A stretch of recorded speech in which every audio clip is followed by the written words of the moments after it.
ओम श्री परमात्मने नमः। गीता सार स्वामी राम सुखदास जी महाराज के प्रवर्तन से। सज्जनों, बड़े महाराज जी महिषानंद गिरी जी महाराज कहते थे कि मैंने बचपन में याद किया था, Humpty Dumpty sat on a wall, Humpty Dumpty had a fall. Humpty Dumpty दीवार पे बैठे थे और दीवार से गिर गए।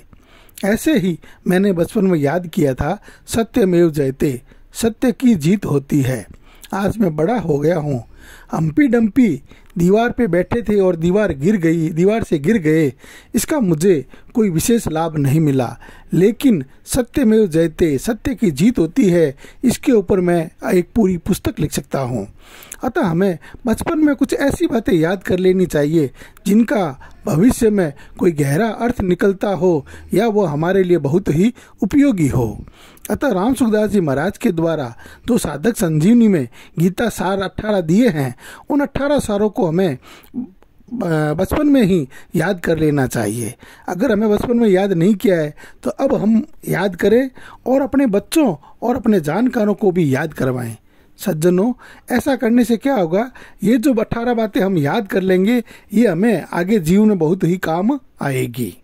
और इन 18 सारों को जो याद कर लेगा, उनको मेरी तरफ से 51 रुपये का नगद पुरस्कार भी दिया जाएगा। नारायण नारायण नारायण नारायण। ओम श्री परमात्मने नमः। गीता सार अध्याय 1।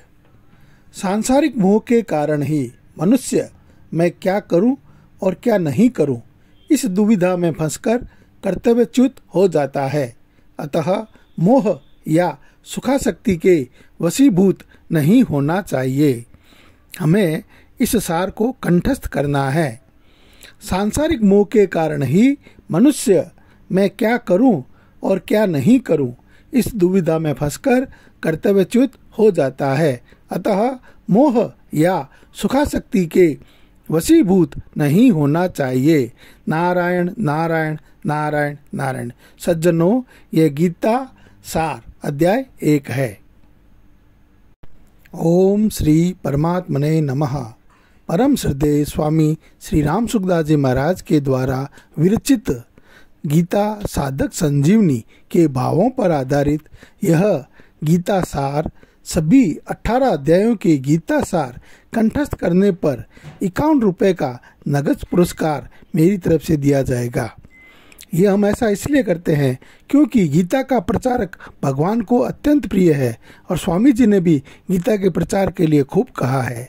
नारायण नारायण नारायण नारायण।